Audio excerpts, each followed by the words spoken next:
The production of this program is made possible thanks to the support of the following and viewers like you.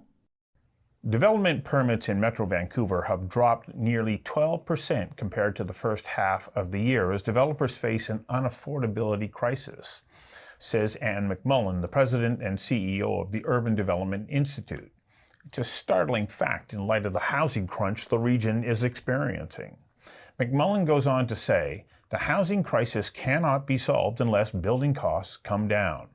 It's a statement pointed at a variety of levels of government that have the ability to actually change the equation to reduce financial risk and ensure appropriate returns on investment can be realized.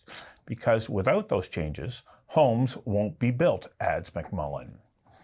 The response from Metro Vancouver's mayors to this committee was lukewarm. UDI has publicly urged the BC government to take 3 critical steps that McMullin says will make a difference.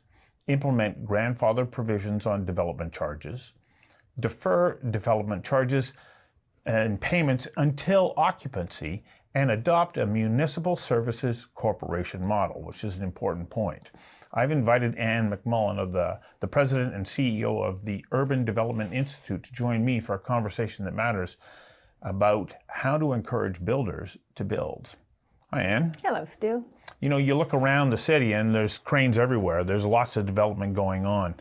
But it's almost as though it's a mirage, isn't it? Well, yeah, those buildings that are being built right now, the ones that are going up, those were planned 2 and 3 years ago. We're talking about moving forward. And you talked about the building permits for this year, and also we're talking about launches into next year. So it's going forward that we're concerned about, where the costs have just gotten so high that it's impossible to build what people can afford.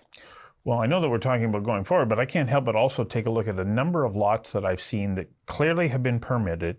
They got started, and now they've stopped. Yes. This is also a bit of an unsettling trend. They were already into it, and they're finding the economics aren't working, and they stop before they get further into debt. That's right. And we're seeing that. Unfortunately, we're seeing foreclosures.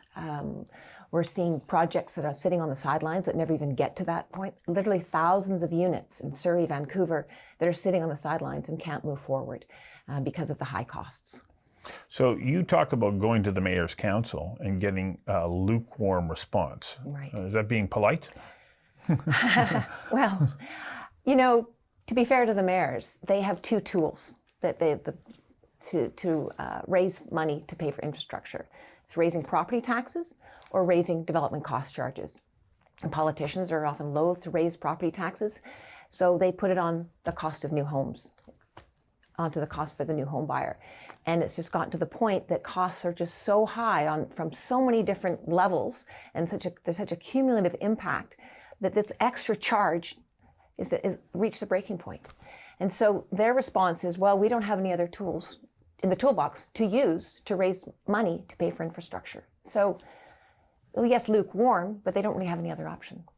When you hear that, do you go, yeah, I understand where you're coming from. However, you do have options.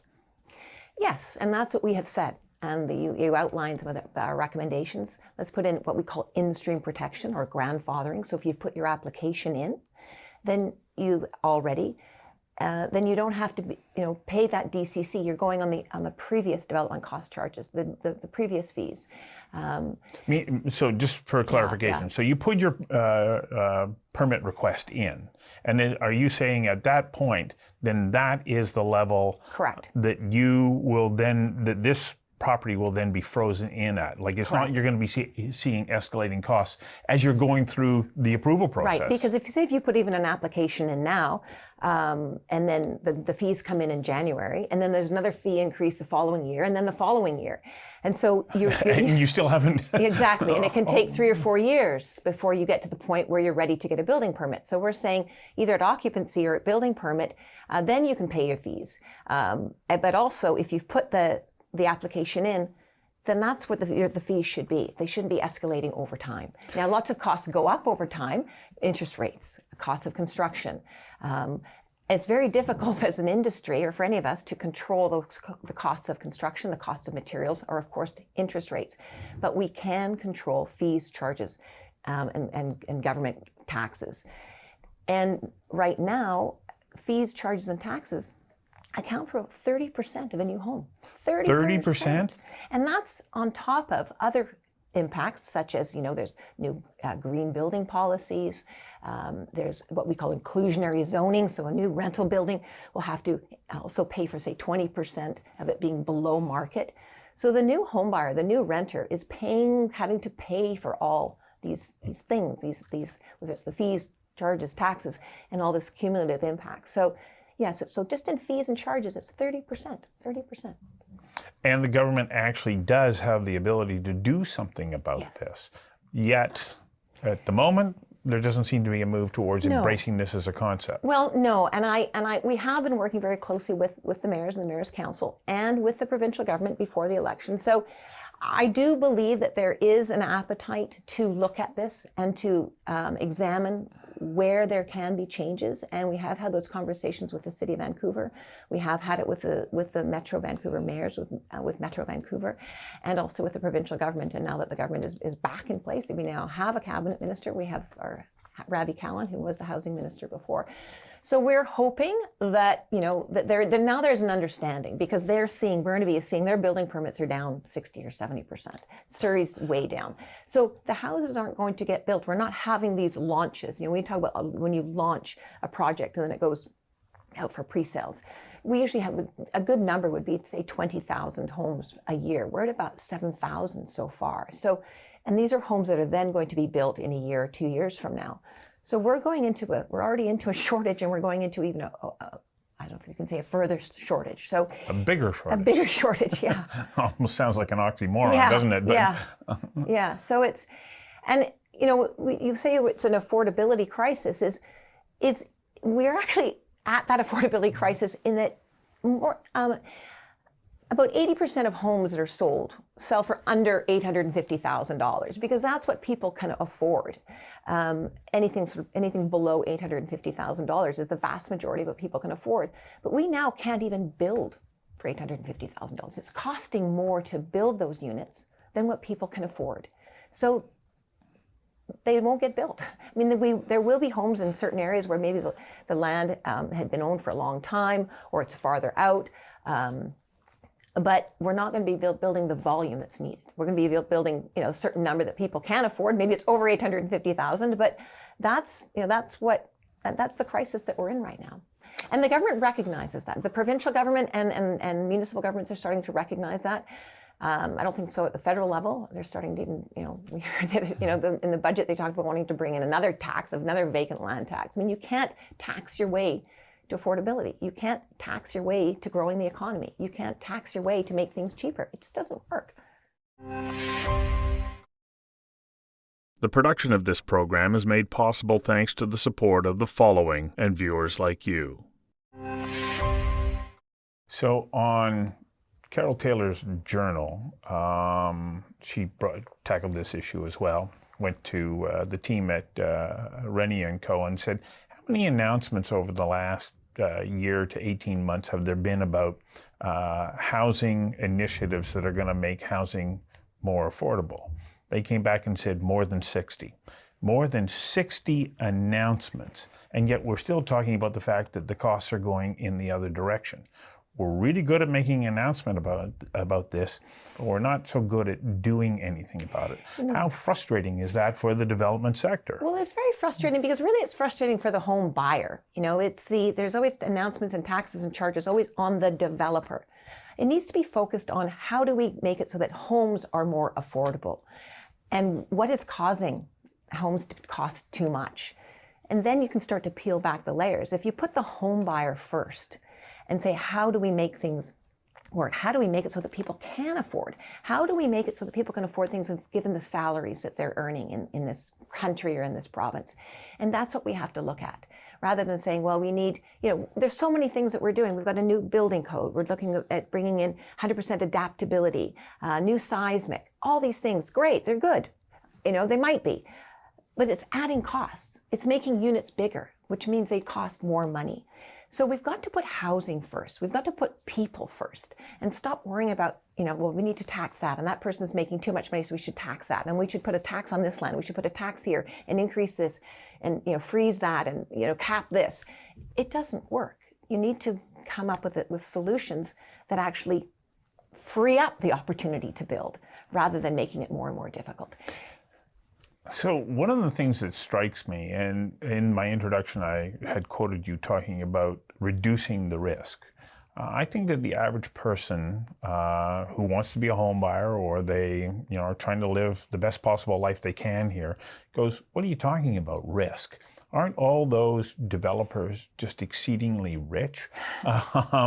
Like risk, I don't get it. And so to them, what are the risks? Well, where do I start? It takes anywhere from 4 to 6 years, really, to build a big building, right? You've got to go through the rezoning application. You've got to get your plans. First of all, you got to buy land. You got to figure where's the land, and then you make your application. Then you get your plans, and then you make your application. And you're sitting on the land at that point. So you're sitting on the land at that point. So you've paid for the land. You're now sitting on that land. It's probably going to take you 2 years really to get a sense of what your plans might be with working with architects and figuring out, sort of the lay of the land. And then you make... Can I ask for a little point of clarification? Yes. I've heard the occasional report that while a developer is going through this process to build their property, the city then comes to them and says, well, no, you have to pay an empty lot or a vacancy tax. Yes. Well, is that true? Yes, it can be. I mean, the province, yes, the province brought in the vacant land tax, the empty homes tax in the city of Vancouver, the additional school tax. Now, there's some of if it's slated for development, excuse me, then there are some exceptions. But no, if you have a parcel of land that is, quote, say, developable, and so sitting there, yes. But you can't develop it without the permit, and still you're still getting taxed for it being vacant. Correct. It seems ludicrous. Yes. Now, like I said, there are some exemptions on that, but if you're in the process, but yes, and that's what I mean. We're just keep thinking that we're somehow bringing in all these taxes is somehow going to incentivize you to build. Well, no, I'm just not going to buy the land then, and I'm not going to do it because I can't take the risk of this land sitting here for 2 or 3 years and then going through this rezoning process. I may not even get the rezoning; it may be turned down. And so then I've been sitting on this land, and then you're subject to taxes, and you're subject to, a whole host of taxes and fees and charges. And then once you're going through the rezoning application process, when you talk about risk, you don't know, say you've put in an application for a 12-story, the municipality might, and you've essentially come up with the plans and the money, the investors, whatever it is, for that 12 stories. That's your pro forma, yes. Yeah. And then the city says, no, you can't have 12 stories, you can only have 10, or you can only have 6. And then you've got to redo everything and go through the whole, redo your plans. And that, like I said, that can take anywhere from 4 to 6 years. And you've put the money up, millions of dollars that you're paying interest on. At the same time, interest rates could be going up. Now people say, well, that land's going up. It's not necessarily. I mean, land's been going down in value. So as the interest rate, so that's the risk. So when you're putting in, and then you get the approval, then you go out to market it. You've got 12 months under the Real Estate Development Marketing Act to sell 80% of that building through pre-sales in order to get your financing from the bank. And in this market, when things are so slow and things are so expensive, I've only got 12 months to sell this massive building. I'm not doing it. So that's why we're seeing more and more smaller buildings right now, low rise, which is probably a good thing, except we're not getting the volume of homes. But when I talk about risk, there are so many risks along the way. And then you've got to sell it, and then you have to build it. And then you've got the 2 years to build, and you don't know from the day you started and bought that land 6 or 7 years ago to now you're starting to build it. Construction costs could have completely escalated, as they have. They've gone up 50% over 5 years. 50%? 50%. 50%.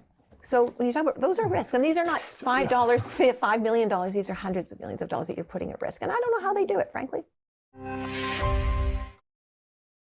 The production of this program is made possible thanks to the support of the following and viewers like you.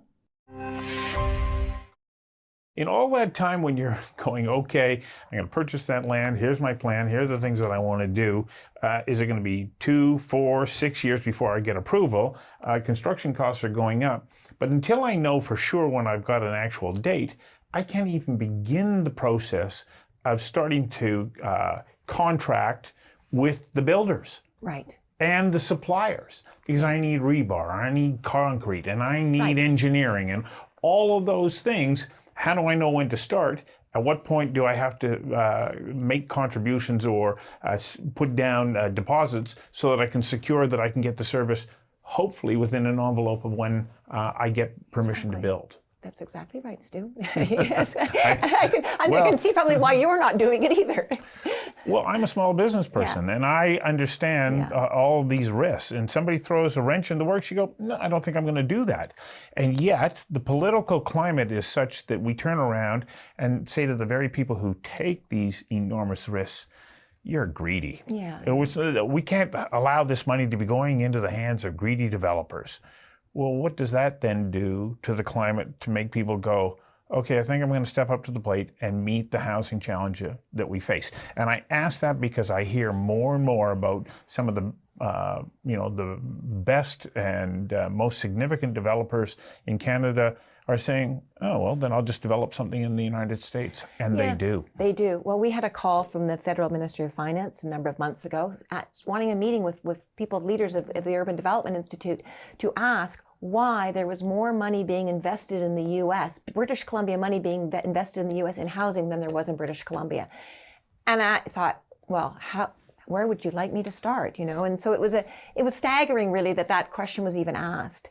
That when it just gets to be so expensive that it makes it impossible to build the homes that we want to build. But it's also, there's not a lot of sympathy, right, for the developer. And that's what I mean. It's really not about the developer, because the developer will build where they can make it work. They've got to keep 200 or 300 people employed. They've got capital, and that capital can move. So, they want to build homes. We all want to be part of the process. But it's, from a government perspective, you need homes built for people. And how are you going to work with the industry to make that happen? Now, the provincial government, before the election, they did come up with a number of initiatives. Now, but the thing that to get housing built, Bill 46, 44, Bill 16, that all tried to do, speed up the approval process, create certainty around official community plans, and have more rigor around the financing and the development cost charges that they're imposed, I suppose, on the industry. But again, those things take time. So the municipality has a year to come up with the OCP, then that land needs to be pre-zoned, and then they then they tell the industry what that plan is, and then the applications are made. So it's going to take a couple of years before even that new pieces of legislation start to have a positive impact. So governments are doing things, but this isn't, I always say, it's not shoes on the shelf. I can't just, put them there and then take them off. It takes time. I mean, it takes 2 years to build a large building, no matter what government does, right? So, and then the time that it takes to even get to that point can be anywhere from 2 to 4 years as well. The production of this program is made possible thanks to the support of the following and viewers like you. In your third point, we talk about a building, you want to put in a building. Well, now you also have to build the additional infrastructure that's going to support that building. And I have experienced, I'm going to use Pender Street as an example, because there's been a number of commercial developments that have gone in there over the last 4 or 5 years. They tear up Pender Street for this building. They pave it all over. It looks really good. 4 months later, they tear up Pender Street again. It's like, isn't anybody sitting there going, we've got this, official community plan. We know where we're going. Why isn't the infrastructure being put in place once, and then you work out with the developer so that it makes sense? The way that we're doing it drives the costs ridiculously high. Exactly. And that's part of what we're saying in this as well. It's the complex, is we need a different way to fund and plan infrastructure in this country. But of course, most I'm concerned about is this province. Because that's exactly what happens. Let's just say a developer goes into a newish area. There's not the infrastructure there. Then that developer has to pay for it all at once. or not. And so we need to be putting infrastructure in place and then allow us to build. It's like a bit like schools. You know, you can't build a school until the children are there. But the way that how our region has been growing, by the time the children are there, and then to try to get the funding for the school, again, you're 2 or 3 years too late, and the children are all on portables. And it's very similar with what we're finding with power. A lot of our sites don't have power because there's been so much growth in this region over the last 20 years. The actual power itself is there, but not the infrastructure and to deliver it. Right. And there's rules in place that BC Hydro can't put the infrastructure in place until the building is there. Well, that doesn't make sense. So we are trying to get that changed, but these are all legacy rules.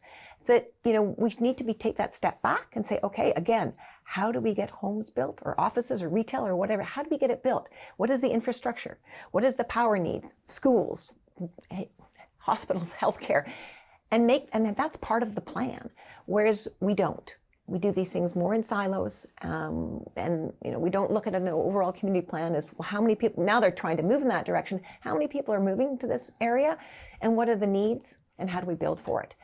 And how we access infrastructure funding, again, it should be part of an overall plan, not saying, okay, well, we should just raise property taxes or just put it on the cost of new homes. There needs to be an overall plan, and it needs to be funded properly at all three levels of government. With long-term planning. So now along comes the provincial government and it says, well, you have to increase density. If you're close to a SkyTrain station, increase density, which I have no trouble with that in principle. And the density drops off a little bit within a certain radius around those transit hubs. But now suddenly you're asking for a massive increase in load on the existing infrastructure that was there all for single-family residences up till now. Why is it that okay, so you got to build there, you got to do this. Well, does the responsibility fall back on the developer now to put in that infrastructure the way that it is? Essentially the new home buyer, right? Yes, it's got to come out of the cost of the new home. Well, how do we make housing affordable that way? Well, that's just what I'm saying, is if we're just piling on too many costs. Now, the infrastructure cost on its own might be fine, but it's everything else. It's the cumulative impact of things that just keep getting added on. I'm the City of Vancouver and they're working on it, but there's something like 70 different policies that you need to go through and have checked off before you can get a building approved. And 50 different people have to look at this plan, and it's not putting housing first. It's like, okay, well, this person, they're in charge of whether it's protecting trees, this person's in charge of the shadowing, this person's in charge of the viewscapes, this person's in charge of the green building, this person's in engineering, rather than saying, how do we collectively work together to get this housing built and do it in a way that people can afford. For instance, a rental building it cost, that's one of the developers saying he's built this building, and in order to make those rental units work, financially viable, he had to charge about $2.50 a square foot. 2 years later, he's now having to charge more than $4 a square foot for basically the same type of a building. But salaries have not gone up 50, 60%. So it just doesn't work, right? Because salaries haven't gone up that much. So you could afford it. He could afford to build it when he could charge $2.50 a square foot. But now he has to charge over $4 a square foot to make that building work financially. It doesn't get built because people can't afford that, right? The vast majority of people can't afford that. It's time for some drastic changes. It is time. Thank you, Anne. Thank you, not on an optimistic note for me right at the moment. I'm worried. I'm worried too. I really am, and it concerns me very much. As young people, you've got children. I do, and my daughter's talking about when she's finally come back and finishing university, she'll probably go to Calgary, right? So, and that's the other cost. Yeah. Not just now, but into the future. Exactly. Thank you. Thank you.